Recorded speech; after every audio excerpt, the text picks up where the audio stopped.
अस्सलाम वालेकुम दोस्तों। नेक्स्ट अब्दुल रज़ाक, वहाब रियाज, मोहम्मद यूसुफ और ऐसे कितने भी क्रिकेटर्स हैं, उनकी स्टेटमेंट को आप लोगों ने सीरियसली नहीं लेना जब ये टीवी पर बैठकर बोल रहे होते हैं, क्योंकि ये लोग वैसे हैं कि हाथी के दांत दिखाने के और खाने के और ये उसी पर अमल कर रहे होते हैं। क्योंकि इन जैसे क्रिकेट एनालिसिस को टीवी पर बैठकर पीछे से डंडा और पैसे दोनों चीजें दी जाती हैं कि आपने इस बारे में बात करनी है और ये लाइंस बोलनी है, चाहे वो पाकिस्तान का सुपरस्टार ही क्यों ना हो। ये पहले दोनों क्या बोलते थे, तीनों, बल्कि अब्दुल रज़ाक, वहाब रियाज, मोहम्मद यूसुफ, कि बाबर आजम कैप्टन मटेरियल नहीं है, इवन टी20 का प्लेयर नहीं है। लेकिन सडनली जब पाकिस्तान क्रिकेट बोर्ड की मैनेजमेंट का ये हिस्सा होते हैं तो बाबर आजम सबसे अच्छे कैप्टन भी हैं, टी20 के कप्तान भी हैं और टी20 के बेस्ट बैट्समैन भी हैं। हर चीज में बाबर आजम अच्छे हो जाते हैं। फिर इनकी पहली बात पे यकीन किया जाए या जब ये पाकिस्तान क्रिकेट बोर्ड से अटैच हो जाते हैं तब इनकी बातों पे यकीन किया जाए। कि अब्दुल रज़ाक का स्टेटमेंट सुना होगा ना, बोलता था कि टीवी पर बैठकर जो हम बोल रहे होते हैं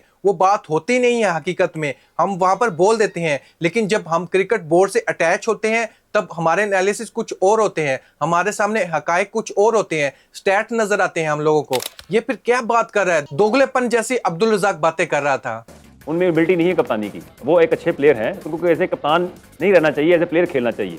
अगर ऐसी चीज सिचुएशन हो तो जो मैनेजमेंट में लोग हैं वो वेल कनेक्टेड होने चाहिए बाबर आजम। अब ये बात याद रखिए, कल ये बात अगर वायरल हुई तो आप ये ना कहना मैंने कहा ही नहीं था। साफ करना था डिसीजन, ऐसा डिसीजन लेना था जिससे जस्टिस हो साहब के लिए। तो हमने जो डिसीजन लिया उसमें बाबर सैरप्राइज थे, उस वक्त टीवी पे बैठे हुए थे। और एक सोच होती है जब आपको एक रिस्पॉन्सिबिलिटी मिलती है तो आपने एक इंसाफ करना। मैंने कभी भी अब्दुल रज़ाक के स्टेटमेंट को सीरियसली नहीं लिया जब ये टीवी पर बैठकर पाकिस्तानी खिलाड़ियों के बारे में तरह तरह की बातें कर रहा होता है।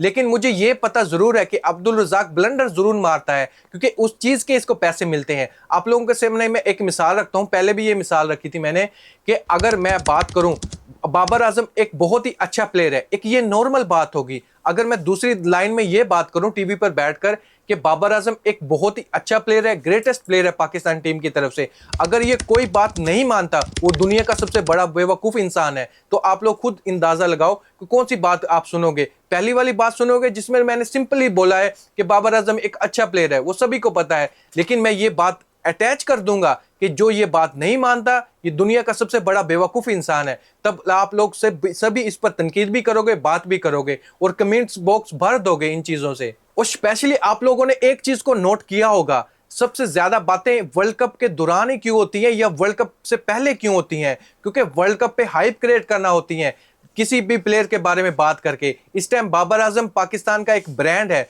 बाबर आजम ही सबसे बड़ा प्लेयर है ना, चाहे उसके बारे में कितना ही नेगेटिव पॉइंट मीडिया पर उछल रहे हो, लेकिन आप इस चीज को इग्नोर नहीं कर सकते। पाकिस्तान का जो सुपरस्टार है, पाकिस्तान का जो ब्रांड है, वो बाबर आजम ही है। अगर हम बाबर आजम पर बात करेंगे तो लोग सुनेंगे भी, अगर पॉजिटिव बात करेंगे तो बहुत ही अच्छा है, अगर नेगेटिव बात करेंगे तो पाकिस्तान में भी सुना जाएगा, इंडिया में भी सुना जाएगा, श्रीलंका, बांग्लादेश जैसी कंट्री में भी सुना जाएगा। जितने भी एक्स क्रिकेटर्स हैं उनके पास स्टैट तो होते नहीं है ना, वो स्टैट पर ध्यान देते हैं। आप लोगों के सामने एक छोटी सी मिसाल और रखूंगा। अभी हेड कोच है ना अजहर महमूद, उसका क्या कहना है, ये स्टेटमेंट देखें। I don't believe in averages in T20 cricket, I only believe in strike rate. अब लोग इसी से अंदाजा लगाएं क्या इसकी बात पूरी 100% है। इसने कहा कि मैं एवरेज को नहीं मानता, मैं स्ट्राइक रेट मानता हूं टी20 क्रिकेट में।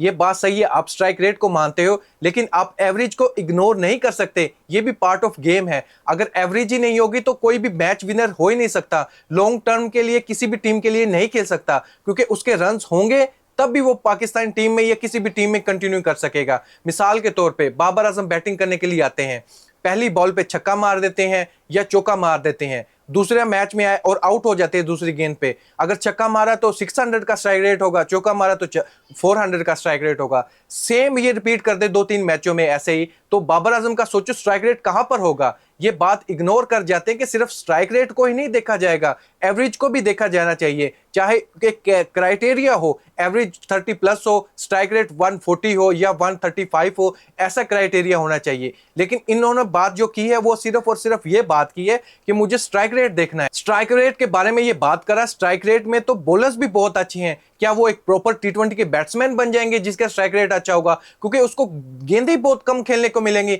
ऐसे तो आसिफ अली का बहुत अच्छा स्ट्राइक रेट था, शाहिद अफरीदी का भी बहुत अच्छा स्ट्राइक रेट था। पाकिस्तान में आप उठा के देख लो, शाहिद अफरीदी का सबसे अच्छा स्ट्राइक रेट है, लेकिन उसको जीरो वाली सरकार कहा जाता है। कभी भी उसने मैच विन करवा के दिया है, सिर्फ 2-3 मैच के अलावा। शाहिद अफरीदी अगर पाकिस्तान टीम से जुड़े हुए थे, वो अपनी बैटिंग की वजह से नहीं जुड़े हुए थे, सिर्फ अपनी बॉलिंग की वजह से जुड़े हुए थे, क्योंकि उसके विकेट्स नंबर जो थे ना वो बहुत ज्यादा थे एक नॉर्मल बॉलर की जगह पर देखें तो। कोई भी टीवी शो हो, कोई भी एनालिसिस कर रहा हो एक्स क्रिकेटर, आपको ये इग्नोर नहीं करना चाहिए क्या फैक्ट है उस चीज का। सिर्फ वो अगर वो ब्लंडर मार रहा है, किसी पर तनकीद कर रहा है बिना वजह, तो आपको उस पर बिल्कुल ही यकीन नहीं करना चाहिए। यार उसने जितनी भी क्रिकेट खेली है, जैसे बाबर आजम है, क्या पिछले आप पूरे स्टैट भूल जाओगे जो बाबर आजम ने पाकिस्तान के लिए किए हैं? सिर्फ एक मैच की बदौलत या 2 मैच या इवन 3, 4, 10 मैच हो जाए, बाबर आजम की सही परफॉर्मेंस ना आए तो पिछले सारे पर पानी फिर जाएगा। फैक्ट से बात करें तो बहुत ही अच्छा है, स्टैट सामने रखें, किसने कैसी परफॉर्मेंस दी, किस सिचुएशन में दी। अभी आप लोगों ने स्ट्राइक रेट के बारे में बात हो रही थी बाबर आजम के बारे में कि पावर प्ले में ये बाबर आजम का स्ट्राइक रेट है, मिडिल ओवर में बहुत ही गिर जाता है स्ट्राइक रेट, लेकिन डेथ ओवर में तो बहुत ही अच्छा स्ट्राइक रेट है, 200 प्लस का स्ट्राइक रेट है। लेकिन ये बात इग्नोर हो चुकी यहाँ पर कि बाबर आजम का जो मिडिल ओवर में स्ट्राइक रेट है वो डाउन क्यों है। आप लोगों ने देखा होगा कि सिर्फ बाबर आजम ही तो खड़े होते हैं बैटिंग लाइनअप पर, दूसरे एंड पर बैट्समैन तो बस विकेट पर हाथ लगाने आते हैं, पिच पर स्कोर तो वो नहीं कर रहे होते हैं। कितने मैचेस आप उठा कर देख लो, 50% से तो ज्यादा रन बाबर आजम ने ही बनाए हैं। तो इसकी क्या वजह है कि बाबर आजम ने 50% से ज्यादा रन बनाए हैं पाकिस्तान टीम की तरफ से? बाबर आजम ही तो पिच पर खड़े थे, जिस वजह से उसको देखकर चलना पड़ता था कि एक एंड पर आउट हो रहा है तो मैं उस पर खड़ा हूं, अगर मैं भी आउट हो जाऊंगा, जैसे मोहम्मद रिजवान और बाबर आजम पाकिस्तान टीम में नहीं होते तब हाल क्या होता है आप लोगों ने देखा है।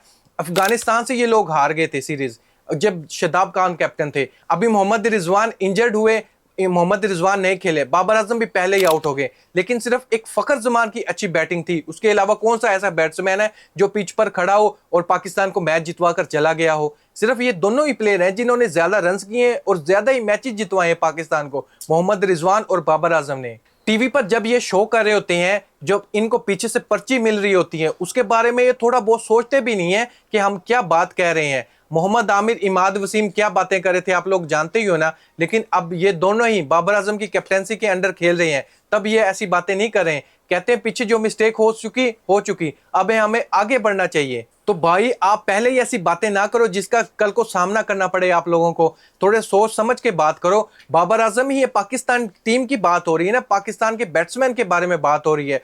वर्ल्ड में तो नहीं देख रहे हम, वर्ल्ड में अगर कंपेयर करोगे तो बहुत से बड़े बड़े बैट्समैन हैं, लेकिन हम पाकिस्तान टीम के रिलेटेड बात कर रहे हैं। पाकिस्तान टीम में बैट्समैन, बाबर आजम से अच्छा कोई बैट्समैन है हमारे पास? मोहम्मद रिजवान जैसे बैटिंग करता है वैसा कोई बैट्समैन है हमारे पास? उस्मान खान को हम लेकर आए, यूएई से हटाकर लेकर आए ना, लेकिन जब वो इंटरनेशनल में परफॉर्म कर रहा है, चाहे उसको ओपनिंग का टाइम नहीं मिला ओपनर आने का, क्योंकि ओपनर में स्लॉट फुल है, अगर अच्छी परफॉर्मेंस देगा, जैसे बाई चांस ओपनर आ जाए, जैसे बाबर आजम जल्दी आउट हो गए तो वो ओपनर ही आया था, तब भी उसने कोई अच्छी खासी परफॉर्मेंस नहीं दी। यूएई में खेलता था, छोटी टीम थी, बड़ी इज्जत थी, लेकिन अब ये बड़ी टीम में आया है तो बड़ी परफॉर्मेंस देकर बड़ी इज्जत कमाना पड़ेगी उस्मान खान को। लेकिन हम इस वीडियो में बात करें एस क्रिकेटर्स के बारे में, पहले वो क्या बोलते हैं जब वो पाकिस्तान क्रिकेट टीम का हिस्सा बन जाए या पाकिस्तान क्रिकेट बोर्ड से अटैच हो जाए, तब उनके स्टेटमेंट कुछ अलग ही होते हैं। तब वो बात नहीं कर रहे होते जो टीवी पर बैठकर कर रहे होते हैं। दोस्तों इस पर आप क्या सोचते हैं, आपका क्या ओपिनियन है, आप इस बारे में क्या ख्याल रखते हैं, कमेंट बॉक्स में जरूर बताइएगा। Thank you.